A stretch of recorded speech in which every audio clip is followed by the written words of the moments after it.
പ്രിയപ്പെട്ടവരെ, യേശുവിൻ്റെ നാമത്തിൽ നിങ്ങളെ ഞാൻ വാഴ്ത്തുന്നു. യേശുവിൻ്റെ നാമത്തിൽ ഇന്ന് നിങ്ങൾക്ക് ആശീർവാദം വർദ്ധിക്കട്ടെ. ദൈവത്തിൻ്റെ അനുഗ്രഹം നിങ്ങളുടെ ജീവിതത്തിൽ നിലനിൽക്കട്ടെ. ഈ സ്ഥലം കണ്ടോ? നല്ല ഭംഗിയുണ്ട് അല്ലേ? ഇത് യൂറോപ്യൻ രാജ്യത്തുള്ള ആസ്ട്രിയ എന്ന നാടാണ്. ഇത് ജർമ്മനിയുടെ സമീപത്താണ് ഉള്ളത്. ഈ നാട്ടിൽ ആൽപ്സ് മല. ചുറ്റും നോക്കൂ, വളരെ മനോഹരമായിരിക്കുന്നു. എവിടെ നോക്കിയാലും നല്ല ഭംഗിയുണ്ട്. എനിക്ക് അത്ഭുതം തോന്നുന്നു. അതിമനോഹരമായ ഒരു സ്ഥലമാണിത്. മലകളുടെ മുകളിലൂടെ മേഘങ്ങൾ പൊയ്ക്കൊണ്ടേയിരിക്കുന്നു. ചിൽ വെതർ, നല്ല തണുപ്പുണ്ട് ഇവിടെ. ഇവിടെ നിന്നാണ് നിങ്ങളോട് സംസാരിക്കുന്നത്. ദൈവത്തിൻ്റെ സൃഷ്ടിയുടെ മഹത്വത്തെ എനിക്ക് കാണാൻ സാധിക്കുന്നു. അതിന് ഞാൻ ദൈവത്തെ സ്തുതിക്കുന്നു. ഇത്രയും ഭംഗിയായി ഈ ലോകത്തെ സൃഷ്ടിച്ചിരിക്കുന്ന ദൈവത്തിന് സ്തോത്രം. ശരി, ഇന്ന് ദൈവം നമുക്ക് തരാനിരിക്കുന്ന വാക്യം എന്താണ് എന്ന് ചിന്തിക്കുകയാണോ നിങ്ങൾ? സങ്കീർത്തനം 94:19. എൻ്റെ ഉള്ളിലെ വിചാരങ്ങളുടെ ബഹുത്വത്തിൽ നിന്റെ ആശ്വാസങ്ങൾ എൻ്റെ പ്രാണനെ തണുപ്പിക്കുന്നു. എൻ്റെ മനസ്സിൽ ദുഃഖം കൂടുമ്പോൾ ഏതോ ഒരു ദുഃഖത്തോടു കൂടിയിരിക്കുന്നു. പുറത്തു പറയാൻ വയ്യ. ആ ദുഃഖം മനസ്സിനെ അലട്ടിക്കൊണ്ടേയിരിക്കുന്നു. കുടുംബത്തിലെ പ്രശ്നങ്ങൾ എങ്ങനെയാണ് പുറത്തു പറയുക? അതുകൊണ്ട് നിങ്ങൾ മനസ്സിൽ വെച്ച് കരഞ്ഞുകൊണ്ടിരിക്കുന്നു. അനീതിയാണ് നടന്നിരിക്കുന്നത്. നിങ്ങളെ മുറിവേൽപ്പിക്കുന്നു, ദുഃഖിപ്പിക്കുന്നു. ജോലിക്ക് പോയാൽ അവിടെയും ദുഃഖിപ്പിച്ച് വേദനിപ്പിക്കുന്നു. ഞാൻ എങ്ങോട്ട് പോയാലും മുറിവേൽപ്പിക്കുന്ന വാക്കുകളും മുറിവേൽപ്പിക്കുന്ന സാഹചര്യങ്ങളുമാണ്. ദൈവത്തിനൊരു പേരുണ്ട്, സകലത്തിൻ്റെയും ആശ്വാസദായകൻ.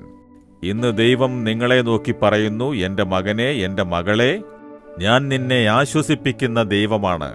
നിന്റെ മനസ്സിൽ വിചാരങ്ങൾ അധികരിച്ചിരിക്കുന്നു. ഞാൻ നിന്നെ ആശ്വസിപ്പിക്കാനായി സംസാരിക്കുന്നു എന്ന് പറയുന്നു.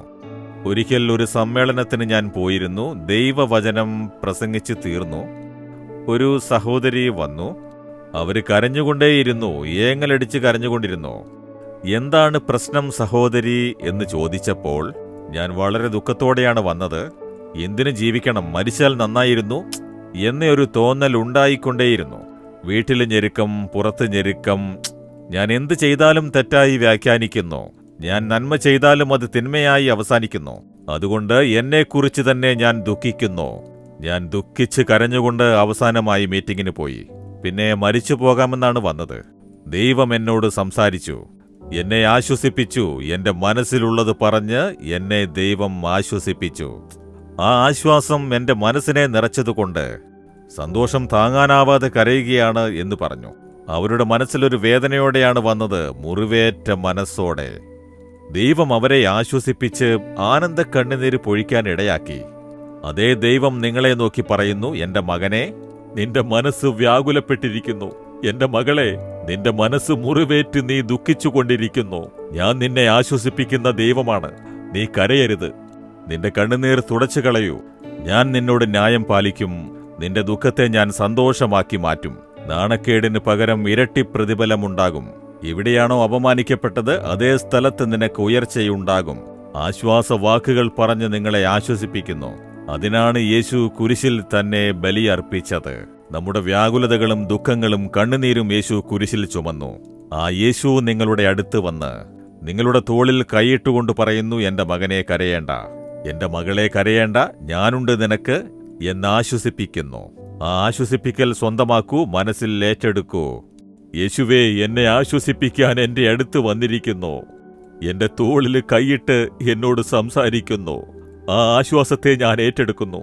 എൻ്റെ മനസ്സിലെ വിചാരങ്ങളെല്ലാം മാറട്ടെ, ദുഃഖങ്ങളെല്ലാം മാറട്ടെ. അങ്ങയുടെ ആശ്വസിപ്പിക്കൽ എന്നെ ആശ്വസിപ്പിക്കുന്നതിനായി സ്തോത്രം, സ്തോത്രം, സ്തോത്രം. ആ ആശ്വാസത്തെ ഞാൻ ഏറ്റെടുക്കുന്നു. യേശുവിൻ്റെ നാമത്തിൽ പ്രാർത്ഥിക്കുന്നു. ആമേൻ, ആമേൻ. Jesus readings Malayalam YouTube channel subscribe ചെയ്യുക. ബെൽ ഐക്കോൺ ക്ലിക്ക് ചെയ്യുക. ഞങ്ങളുടെ ദൈനംദിന പ്രോഗ്രാമുകളെക്കുറിച്ചുള്ള അപ്ഡേറ്റ് ലഭിക്കുവാൻ